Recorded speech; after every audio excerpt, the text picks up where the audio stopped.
বাংলাদেশের উত্তরাঞ্চলের একটি ঐতিহ্যবাহী গ্রামের নাম বৈঠাকাটা। এই গ্রামটি টেকসই কৃষির এক অনন্য উদাহরণ। শত শত বছর ধরে কৃষকেরা এই গ্রামে চাষ করে আসছে কৃষিপণ্য। এখানে পানির বুকেই গড়ে উঠেছে সবুজ বিপ্লব বা ভাসমান কৃষি। বর্ষাকালে যখন ফসলি জমি পানিতে ডুবে যায় তখন কৃষকরা বেছে নিয়েছেন এক সৃজনশীল সমাধান, পানির উপরে চাষ বা ভাসমান কৃষি। আজকে আমরা যাব ভাসমান কৃষিক্ষেত্রে এবং দেখব বিস্তারিত। তো চলেন যাওয়া যাক।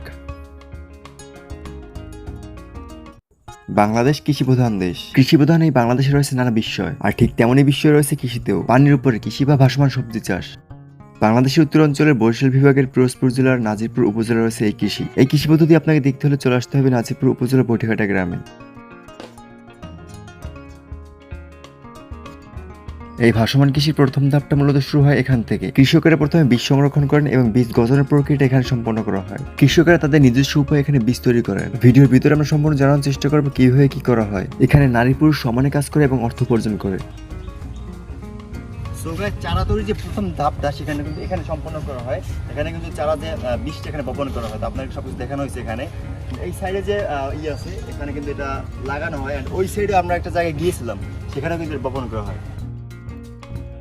চারা তৈরি প্রথম ধাপ দেখার পর আমরা চলে আসি নৌকা এবং রওনা দিই মূল উদ্দেশ্যে। আমাদের মূল উদ্দেশ্য হচ্ছে ভাসমান সবজি ক্ষেত দেখা এবং কাছ থেকে এটার অভিজ্ঞতা নেওয়া। সো গাইস, এট লাস্ট আমরা সলিউশন দেখতে পাচ্ছেন আমাদের ভাইরাল ভাসমান আমাদের সবজি খেতে, এন্ড এখানে কিন্তু আপনাদের সবকিছু দেখাবো এন্ড কি কি আছে এখানে এভরিথিং। সো গাইস, যাওয়া যাক। আমরা এসেই দেখতে পাই কৃষক সবজিতে সার দিচ্ছে। এটা হলো সার দেওয়ার প্রক্রিয়া। সার দিলে সবজি সতেজ থাকে এবং তাড়াতাড়ি বেড়ে ওঠে। সো গাইস, দেখতে পাচ্ছেন এখানে কিন্তু এই যে চারা রোপণ করা হয় ডাইরেক্ট, কিন্তু এখানে যে দল আছে যেটাকে দল বলে গ্রাম্য ভাষায়, এটা কিন্তু রোপণ করা হয় না। তো এখানে কিন্তু যে দলের উপরে কচুরির দলের উপরে এখানে কিন্তু একটা, এটাকে বলে মেটা, মানে এদিকের ভাষায় আর কি, এটার উপরে মানে লাগানো হয় যে বীজগুলো আছে সেটা এখানে রাখা হয়, দেন এটা কিন্তু আস্তে আস্তে বড় হয়। এটা যেহেতু পানির উপর, ঠিক আছে, সেহেতু আর কি পানির অভাবটা সেখানে মানে ততটা হয় না। তারপর কিন্তু এখানে পানি দেওয়া হয়। তো আপনাদেরকে পানি দেওয়ার সিন এখানে দেখানো হবে। সো এটা কিন্তু গ্রাম্য ভাষায় অনেক উপায় এখানে কিন্তু চাষ করা হয়। এখানে কিন্তু অনেকগুলো এখানে দল আছে, এগুলো এখানে দেখতে পাচ্ছেন। আর এই সাইডে কিন্তু একটা হচ্ছে বাগানের মতো আছে। এই জায়গাটা কিন্তু আগে দল ছিল, বাট এখন সেটা আর কি নাই। তো এটা আর কি অনেক ভাইরাল আর কি এই এলাকার। পিরোজপুরে কিন্তু একমাত্র বৈঠাকাটা কিন্তু ভাইরাল। অনেক বাংলাদেশে আর কি অনেক জায়গা থেকে এখানে পর্যটক আসে। সো দেখতে পাচ্ছেন ওই যে নৌকা যাচ্ছে সামনে যায় ভাইরা আর কি, তারাও কিন্তু এখানে ভিডিও করতে আসছে। এখানে কিন্তু তারাও পর্যটক। সো এখানে আপনারা চাইলে আসতে পারেন। তো আসার ঠিকানা আপনাদেরকে বলে দিই। এটা হচ্ছে আপনি চলে আসবেন প্রথম পিরোজপুর থেকে নাজিরপুর, নাজিরপুর থেকে বৈঠাকাটা, দেন বৈঠাকাটা আসে জিজ্ঞেস করলেই হবে। আমরা ড্রোনের চোখে দেখে নিলাম বৈঠাকাটা ভাসমান সবজি ক্ষেতের অপরূপ দৃশ্য। সারি সারি দল আর উপরে সবজি। এই দৃশ্য যেন হার মানায় প্রকৃতির অনেক সৌন্দর্যকেই। সত্যি আল্লাহ তাআলার সৃষ্টির সৌন্দর্য অতুলনীয়। কৃষকেরা সবজি তুলে নৌকায় করে নিয়ে যাচ্ছে বিক্রি করার উদ্দেশ্যে। এমন দৃশ্য সামনাসামনি চোখ দিয়ে দেখার অনুভূতি যেন অন্যরকম।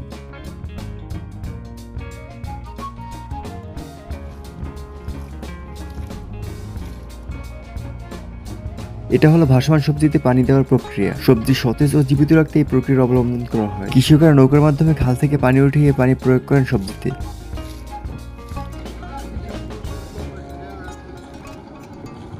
এই জায়গাটা এত সুন্দর, আপনি যদি না আসেন তাহলে বুঝতে পারবেন যে এত সুন্দর এই জায়গাটা। সো এটা হচ্ছে আমাদের একমাত্র গ্রাম বৈঠাকাটায়। তো আপনার চাইলে এখনই আসতে পারেন আমাদের গ্রামে, আর দেখতে পারেন অপরূপ সৌন্দর্য। এই যে দেখতে পাচ্ছেন চারাগুলো, এগুলো যাবে হচ্ছে বৈঠাকাটা থেকে একেবারে সম্পূর্ণ বাংলাদেশ এখানে ছড়িয়ে যাবে চারাগুলো। তো বৈঠাকাটা মূলত দুইটা জিনিসের জন্য আর কি বিখ্যাত বেশি। একটা হচ্ছে বৈঠাকাটা ভাসমান বাজার, একটা হচ্ছে এই চারার জন্য।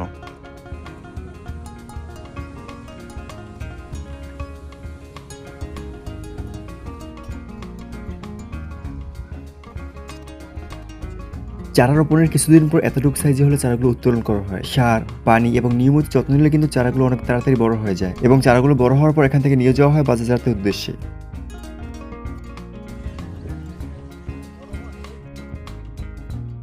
চারাগুলো বপনের জন্য যে দল অথবা ধাপ তৈরি করা হয়, সেই দল অথবা ধাপ তৈরি হয় এই কচুরি দিয়ে। মূলত এই ধাপগুলো তৈরি করে এক শ্রেণীর লোক, এবং কৃষকরা এটি কিনে আনে তাদের বীজ বপনের জন্য। সো গাইস, আমি এখন আমার ভাইকে জিজ্ঞেস করবো যে মানে এখানে এসে তার অনুভূতি কেমন। সো ভাই, তোমার এখানে অনুভূতি কেমন এখানে এসে? সেরা অনুভূতি। তো এই যে পরিবেশ, এই যে সৌন্দর্য কেমন লাগলো এখানটা? খুব ভালোই লাগলো। মনোরম পরিবেশ, কত সুন্দর, ভালোই লাগলো।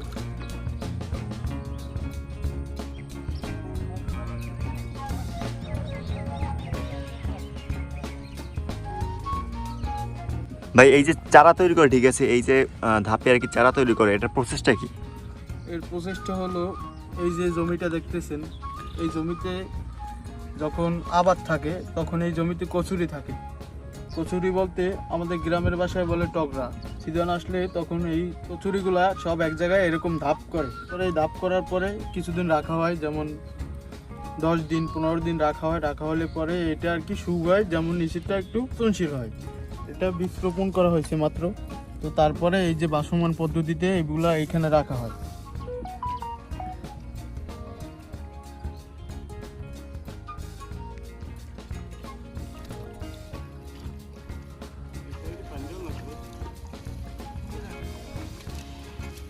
তো guys, আমরা কিন্তু এখান থেকে অনেক কিছু জেনে নিলাম অ্যান্ড এবার কি মানে কীভাবে কী করতে হয়।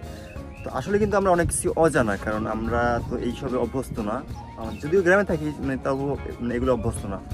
সো এগুলো অনেক কিছু অজানা, তো এগুলো জানতে হবে, শিখতে হবে অ্যান্ড সব দেখতে হবে।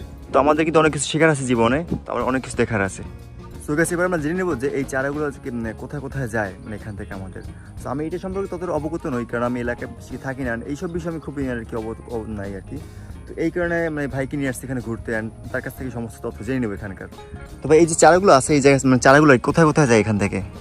এখান থেকে বিভিন্ন জায়গায় যায়, যেমন ঢাকা, তারপরে খুলনা, বরিশাল, হ্যাঁ, তারপরে তার আশেপাশে মানে যে বাজারগুলো আছে, যেমন মাদারীপুরে আছে, হ্যাঁ, তারপরে পিরোজপুর।